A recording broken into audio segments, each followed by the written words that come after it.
You made it? How much? Part 1. Have you ever had a dream to be debt free? Have you thought to yourself, I want to be physically responsible enough for my family and some of my dearest friends to be debt free? Have you ever tapped into your natural talents, abilities, gifts, and skills? I answered all three with a big, loud, authoritative YES, yes. My journey into making things began out of a referral. My sister, the amazing baker, now also small plate caterer, and owner extraordinaire of PGF Bakery LLC, had a client that wanted custom centerpieces. As the story goes, the lady mentioned centerpieces, and my sister said, my sister is amazing at making centerpieces. My sister has always been one of my biggest supporters and continues to be. She is one of the many on my list of physically rewarded recipients. Okay, I get a call from the client. We meet. I review the picture, gather details, and off I go to conduct my research.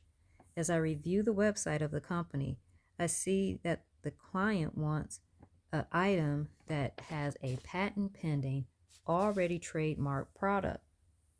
Pump the brakes. Jamie is an originator, not a duplicator. I will not try to steal someone else's creative intellectual capital to win a client.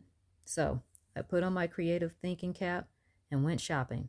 By the way, did I mention that shopping is one of my favorite pastimes? I find myself in this amazing bulk craft store for businesses. I am in creativity heaven. There were so many ideas swirling around in my head. Snap out of it, Jamie, back to the task at hand. I gathered the items needed and headed home. Sidebar. That became one of my favorite stores to get my supplies for the majority of my bulk creative needs. It was inspirational central every time I walked in. It's time to build. But wait, my sister's rep is on the line because she referred me and gave me such high praise. This has to be good so I can do right by my biggest supporter. So, what are you building? Okay, the original centerpiece had a holder and a decorative top. I am purposely not fully describing their item out of respect for them. What I created was a wonderful, handheld party favor that, when gathered together in a decorative vase, would display a beautiful bouquet of flowers. The favor base was beautifully adorned with the color palette of choice. It would be filled with candy, nuts, or small trinkets, topped with a hand-picked silk flower that took your breath away. Wow, I just made this. It looks amazing. Sidebar, a common statement from my family when they witnessed me in creativity mode: she is getting ready to make something out of nothing. They would see random items spread across the dining room table, in no particular order, of course, just what appeared to be random things. Let's take some pictures, clean up the area, package the sample, and off we go to meet the client. I received big smiles and well wishes from the family. It is so cute. She is going to love it. I want one. How much is it? Are you making more? The support from my family was amazing. I left the house with nothing but positive vibes, and now it is time to close the deal. I arrive at the meeting location. Document she gave me for review and research, check. The beautiful centerpiece, check. My confidence on 10, check. Here we go. Big smiles, time to close this deal. We greet each other. I returned the documentation and could see how eager she was to see the creation.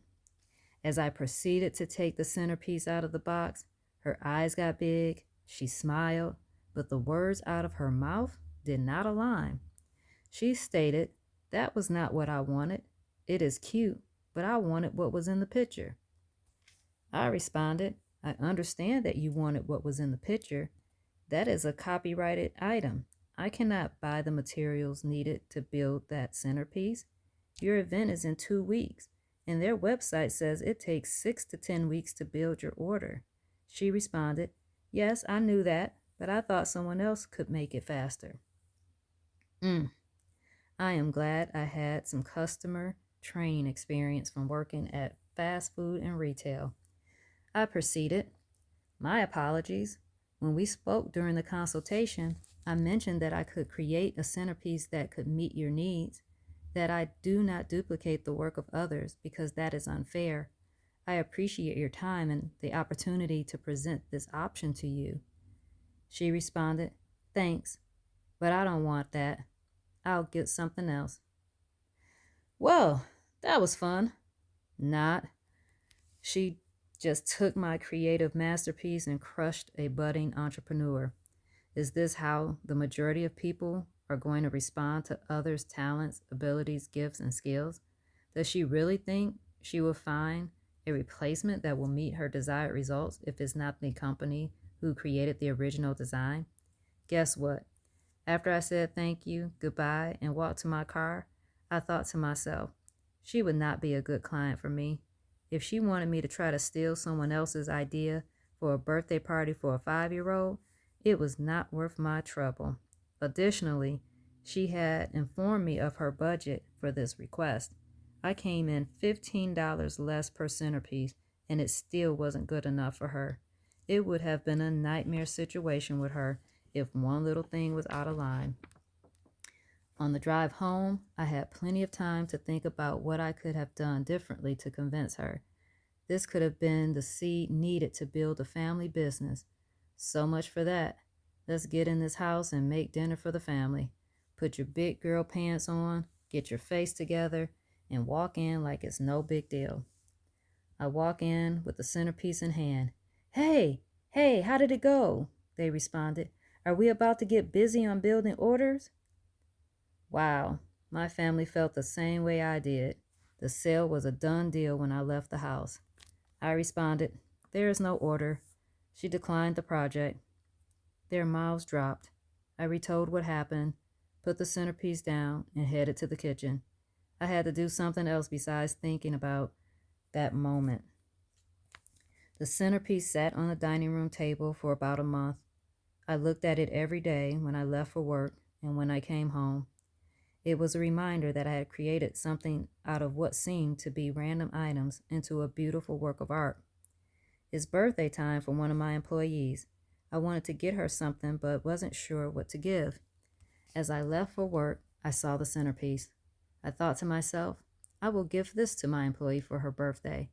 I placed it in a box that I decorated with wrapping paper, let the arrangement peek through the top line as they were fresh flowers, stabilized the base with tissue paper that matched the color palette, and added a birthday card. Ta-da! We have a gift to give to the employee, and it was crafted with love. Smiles was everywhere. She loved the gift. The office loved it. Sweet redemption. What I created just brought someone so much joy.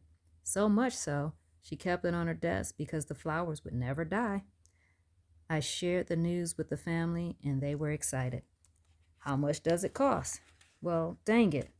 I had established a price for the 10 centerpiece order, but I didn't calculate the price for a single arrangement.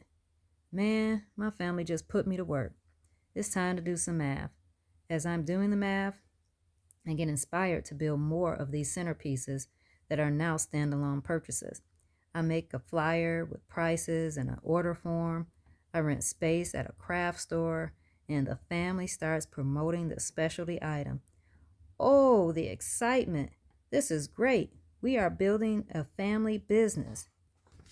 We build the centerpieces together. They are delivering the orders.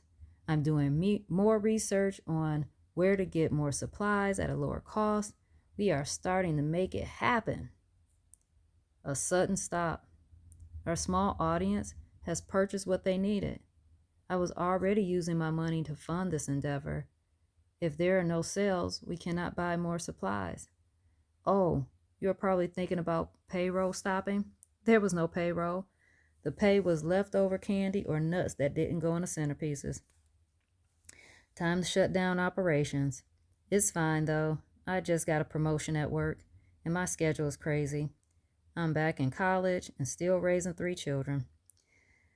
Whew, this will need to go on pause, and I will only create them on an as needed basis. Now, this may seem like an unhappy ending to the story. It's not. It was purposeful for that idea to shut down when it did. I wasn't mentally prepared at the time to manage a thriving business. I was still learning the ins and outs of being a business owner. I wasn't as brave as I thought I was, and surely wasn't ready for another rejection moment like I had at that very first meeting. That pause and several other pauses in my life came at times when I needed them the most. I was still developing as a wife, a mom, a student in college, and someone trying to climb the corporate ladder. With so much going on, all at once, I didn't know who I truly was beyond all the titles that I was trying to live up to. Then to add business owner, thriving business owner to the list was a daunting and scary thought. The last thing I wanted to do was to drop the ball on a business that I thought would have a physically um, viable, on track to fulfill my dreams, only to crash and burn due to being overwhelmed and ill prepared. I am now thanking my then self for stepping up and pressing pause. I needed the time to mature mentally, emotionally, spiritually, financially, and physically. In each of these areas, I had to learn how to build my endurance so that I could balance the ups and downs in life. The biggest lesson learned from this process for me is that when my family knows I have made something, they always ask, how much?